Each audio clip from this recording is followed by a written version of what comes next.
Today is about collaboration, and I'm going to talk to you about what I think is the most important collaboration you will ever get, and that is the collaboration between you and your mind. When you can collaborate with your mind and tell it what you want, you will get what you want. What I believe is you need to know 4 things about your mind, and if you put these 4 things into practice, you will have success across the board at every level. So let me tell you what these 4 things are about your mind. Your mind does exactly, specifically, what it thinks you want it to do. It always does what it thinks is in your very best interest. If you haven't got what you want, but you've got behaviours you don't want, you are not collaborating properly with your mind. I'm going to change that for you. Secondly, your mind is hardwired to move you towards pleasure and away from pain, and that's wired into us from being tribes people. You survive on the planet by avoiding pain. Thirdly, the way you feel about everything all the time is only down to 2 things: the pictures you make in your head and the words you say to yourself. And fourthly, your mind loves what is familiar. It is programmed to keep going over and over again for what is familiar. If you want to succeed at any level, you have got to make what is familiar unfamiliar and what is unfamiliar familiar. So let's start with 1. Your mind does what it really thinks you want it to do. It's always acting in your own interests. And your mind listens all the time to your language. It works out what you're doing and feeling by the words you're using. So if you say, "These exams are killing me, I'm dying under this paperwork, my boss is a nightmare, I'm overwhelmed, I can't cope with the stress." When you say, "I'm dying under the pressure, this workload is killing me," you are telling your mind you don't want to do it. And if your mind thinks you don't want to do it, guess what? It will encourage you to procrastinate, bunk off, and not apply yourself.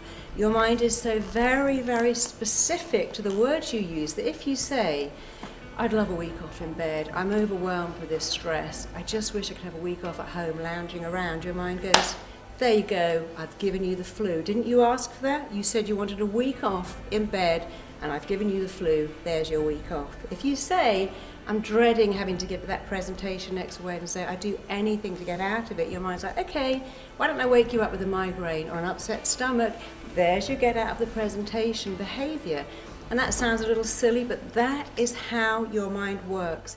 So I worked with a footballer who came from nowhere. He was playing for not any division team, and he went straight into the Premier League. And he wasn't very tall, and he said, I feel daunted because I'm not tall. And I said, okay, so imagine you're Maradona. Do you think Maradona says that when he goes on the pitch? "I don't feel tall enough"? Of course he doesn't. Do you think Michael Owen does that? You have to change your thinking and change your words, because the pictures you make in your head and the words you say to yourself will change everything. That's all you have to do. Arnold Schwarzenegger said, "Modesty is not a word that applies to me in any way at all. I hope it never, ever does." And I love that. And Muhammad Ali said, "It's people's fear that stops them taking on challenges." I told myself I was the greatest before I even was. I believed in myself. And then guess what? I became the greatest. So what a concept. He told himself he was the best, and he became the best, but he didn't just go, "Yeah, I'm the greatest me." He trained, he worked out, he was disciplined, he believed he was the best. And I worked with people at the top of their game, top CEOs, top actors, top everything, top rock stars. They all have to tell themselves they are the best, because what's the opposite of that? "Oh, I'm just average, I'm not really good enough, I can't really do this, it's too hard, it requires too much commitment."